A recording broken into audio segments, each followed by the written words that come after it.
The night was draped in an eerie silence as Sarah sat alone in her dimly lit apartment. Rain lashed against the window panes, casting distorted shadows across the room. She curled up on the couch, her phone resting on her lap, contemplating whether to call her friend Emily. With a sigh, she decided to give her a ring, hoping for some distraction from the unsettling atmosphere. Sarah dialed Emily's number, but to her surprise, a voice answered on the first ring, crackling with static. "Hello." Sarah hesitated, her heart pounding in her chest. Is Emily there?" she asked, her voice trembling slightly. There was a moment of silence before the voice responded. "Emily's not here right now." The tone sent shivers down Sarah's spine, something about it feeling off. "Who is this?" she asked, trying to mask her unease. The voice on the other end let out a low chuckle, the sound sending chills down Sarah's spine. "I'm someone who's been waiting for you," it whispered, the words dripping with malice. Sarah's blood ran cold as she slammed down the phone, her hands trembling uncontrollably. She glanced around the room, feeling as though unseen eyes were watching her every move. With a trembling hand, she dialed Emily's number again, hoping it was just a prank or a wrong number. This time, Emily's familiar voice greeted her on the other end. "Hey, Sarah. What's up?" Relief flooded through Sarah as she explained the strange call she had just received. Emily reassured her, suggesting it was probably just a prank or a glitch in the phone lines. Despite Emily's reassurances, Sarah couldn't shake the feeling of unease that lingered within her. She tried to push the encounter to the back of her mind, convincing herself it was nothing more than a coincidence. But as the night wore on, strange things began to happen. Sarah's phone rang again, the same crackling voice on the other end. "I told you, Sarah. I've been waiting for you," it hissed, sending Sarah into a panic. She frantically tried to hang up, but the voice persisted, taunting her with cryptic messages. Terrified, Sarah called the police, but when they arrived, there was no trace of the mysterious caller. They assured her it was likely just a prank and advised her to change her number if it happened again. Reluctantly, Sarah agreed, hoping it would put an end to the nightmare. But the calls only grew more frequent, each time accompanied by strange noises and whispers that seemed to echo through the walls of her apartment. Sarah's once peaceful sanctuary had become a prison, haunted by the relentless torment of the unknown caller. Desperate for answers, Sarah delved into the history of her apartment building, uncovering dark secrets that had been buried for decades. She learned of a previous tenant who had mysteriously disappeared without a trace, leaving behind only whispers of foul play. As Sarah dug deeper, she began to unravel a web of deceit and betrayal that stretched back generations. The more she uncovered, the clearer it became that the sinister presence that haunted her was linked to the building itself, a malevolent force that fed on fear and suffering. Determined to confront the entity that tormented her, Sarah delved into the darkness that lurked within her apartment, armed with nothing but her courage and determination. But as she ventured deeper into the shadows, she realized that the true horror lay not in the darkness itself, but in the echoes of a wrong number that had unleashed a nightmare beyond her wildest imagination. In the end, Sarah's fate remained a mystery, her disappearance leaving behind only whispers of the horrors that lurked within the walls of her apartment. Some say she was consumed by the darkness that had taken root within her home, while others believe she found peace in the embrace of the unknown. But one thing was certain: the echoes of a wrong number would linger long after Sarah was gone, a reminder of the terrifying power that lurked within the shadows, waiting to claim its next victim. It was a typical Friday night for Sarah, lounging on her couch with a bowl of popcorn, browsing through her phone. As she mindlessly scrolled through social media, her phone buzzed with an incoming call. Glancing at the screen, she noticed the number was unfamiliar. Curiosity piqued, she answered, only to be greeted by static on the other end. "Hello," she said tentatively, wondering if it was a wrong number or a prank call. The static abruptly cleared, replaced by heavy breathing. Sarah's heart rate quickened, chill creeping up her spine. "Who is this?" she demanded, her voice trembling slightly. There was a pause, then a low, guttural voice whispered, "You shouldn't have picked up." Before Sarah could respond, the line went dead. Shaken, she tried to shake off the encounter, chalking it up to a prank caller with too much time on their hands. But as the night wore on, she couldn't shake the feeling of unease that lingered in the air. Holly had always been skeptical of the supernatural, dismissing ghost stories as mere superstition.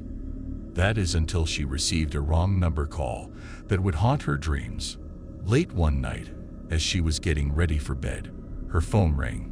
Glancing at the caller ID, she noticed the number was unfamiliar.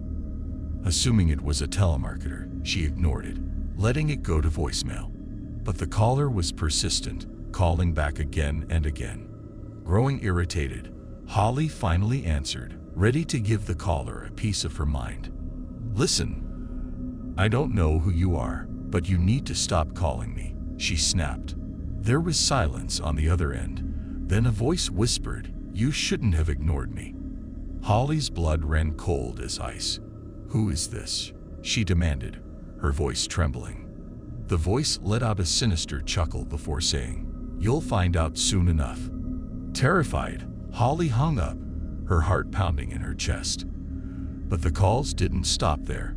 Night after night, the mysterious caller tormented her with cryptic messages and chilling threats. Haunted by the relentless calls, Holly began to unravel, her once rational mind consumed by fear. Little did she know, the caller had plans for her far more sinister than she could ever imagine. For years, the abandoned house at the end of the street had stood empty, shrouded in mystery and rumors of dark deeds. But when a group of teenagers dared each other to dial the forgotten number scrawled on the crumbling walls, they unwittingly unleashed a malevolent force that had long lain dormant. As the clock struck midnight, they gathered in the dimly lit living room, their nerves tingling with anticipation. With trembling hands, they dialed the forgotten number, half expecting it to be disconnected. To their surprise, the call went through, crackling with static. "Who dares disturb my slumber?" a voice rasped from the other end. The teenagers exchanged nervous glances, unsure of how to respond. Before they could hang up, the voice spoke again, this time with a hint of menace. "You have awakened the curse that lies within these walls. Now, you must pay the price." Suddenly, the lights flickered and went out, plunging the house into darkness. Panic set in as they scrambled to find their way to the exit, but they soon realized they were trapped. One by one, they fell victim to the vengeful spirit that lurked within the shadows, their screams echoing through the empty halls. And as the sun rose on a new day, the house stood silent once more, its dark secret buried beneath the rubble of shattered lives. Reall had always been fascinated by the history of her family's ancestral home, a sprawling mansion nestled in the countryside. But when she stumbled upon an old rotary phone hidden away in the attic, she unwittingly opened a gateway to the past. Curiosity getting the better of her, Reall dusted off the ancient phone and plugged it into the wall. To her surprise, it still had a dial tone, crackling with static as she spun the dial. With a sense of trepidation, she dialed a random number, half expecting it to be disconnected. But to her amazement, the call went through, the voice on the other end faint but unmistakable.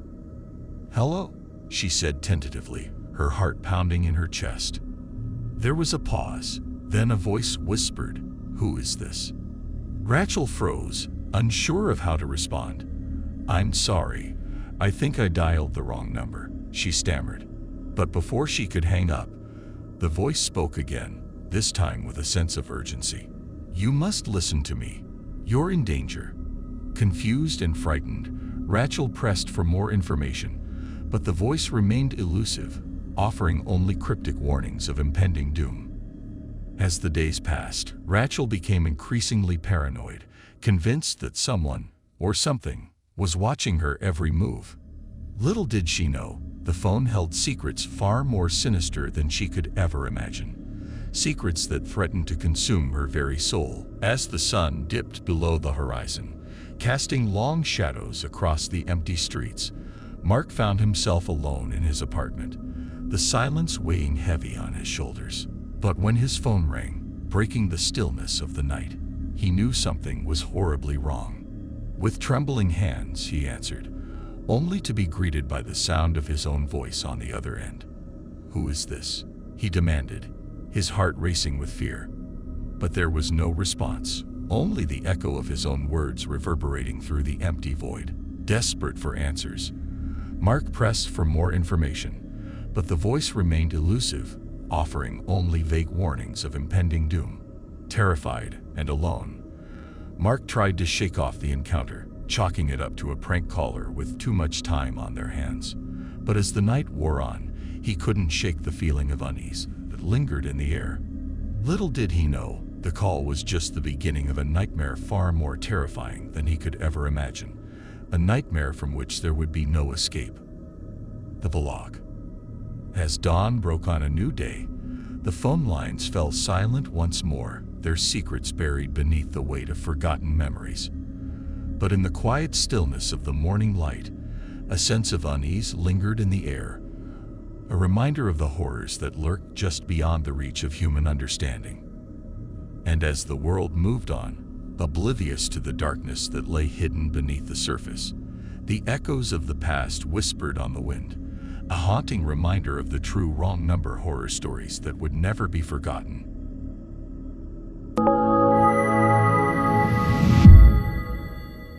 It was a dark and stormy night, the kind where the rain seemed to tap persistently against the windows like ghostly fingers seeking entrance.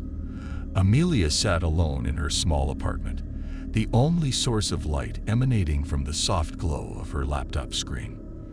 She had just finished a long day of work and was looking forward to unwinding with some mindless internet browsing before bed. As she scrolled through various social media feeds, a sudden beep interrupted her thoughts.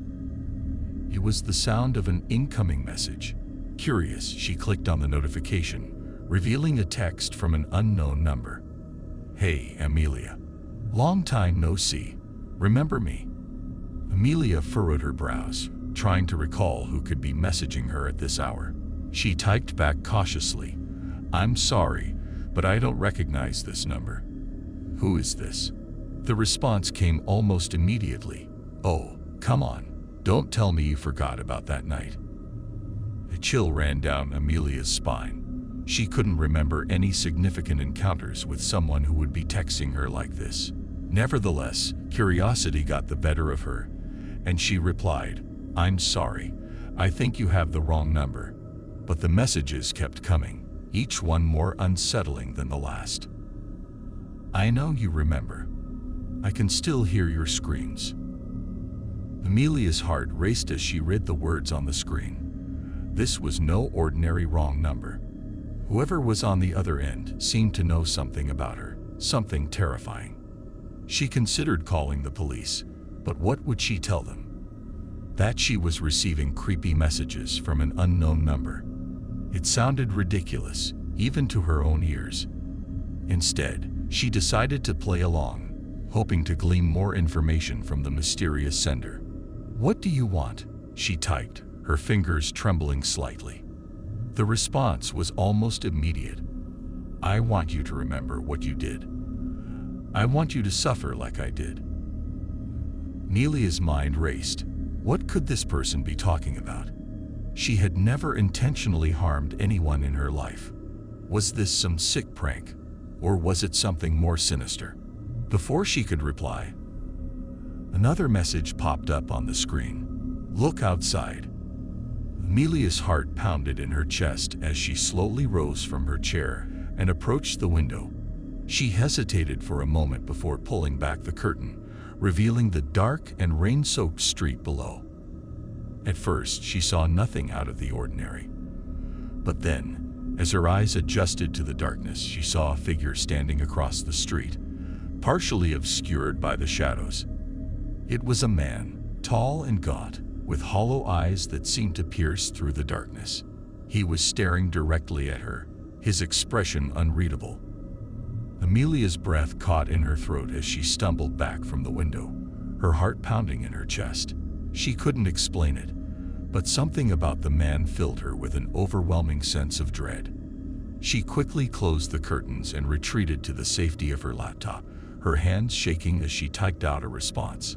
"What do you want from me?" she pleaded, her voice barely above a whisper. The reply came almost immediately. "I want justice. I want revenge. And I won't stop until I get it." Nelia's mind raced as she tried to make sense of the situation. Who was this person? And what did they want from her? And what did they mean by justice and revenge? Before she could formulate a response, there was a sudden knock at the door, loud and insistent. Amelia froze, her blood running cold as she stared at the entrance to her apartment. Who could be knocking at this hour? And what if it was the same person who had been sending her those terrifying messages? Summoning all her courage, she slowly approached the door and peered through the peephole. What she saw made her blood run cold. Standing on the other side of the door was the same man she had seen outside her window, his hollow eyes staring directly into the peephole as if he could see her. Nelia stumbled back in horror, her mind racing as she tried to comprehend what was happening. How had he found her, and what did he want? Before she could react, there was another knock at the door, louder and more urgent this time. "Open up, Amelia," a voice called from the other side. It was the man, his voice low and menacing. "I know you're in there, and I know what you did." Nelia's heart pounded in her chest as she backed away from the door, her mind spinning with fear and confusion. She had to get out of there, she realized. She had to get as far away from this place as possible. Without another thought, she turned and ran towards the back door, her only thought to escape the horrors that seemed to be closing in around her. But as she reached for the doorknob, she froze, her blood running cold as she realized it was already unlocked. Slowly, hesitantly, she pushed open the door and stepped out into the darkness beyond. And that's when she saw it. Standing in the shadows, just beyond the reach of the dim streetlights, was the figure of a man. It was the same man from her nightmares, his hollow eyes gleaming in the darkness as he stared at her with an intensity that sent shivers down her spine. Amelia stumbled backwards, her heart pounding in her chest as she realized the truth. There was no escape. No matter where she went, no matter how far she ran, he would always be there, waiting for her. For in the world of the unknown, there are no wrong numbers, only echoes of the past, haunting us until the end of time.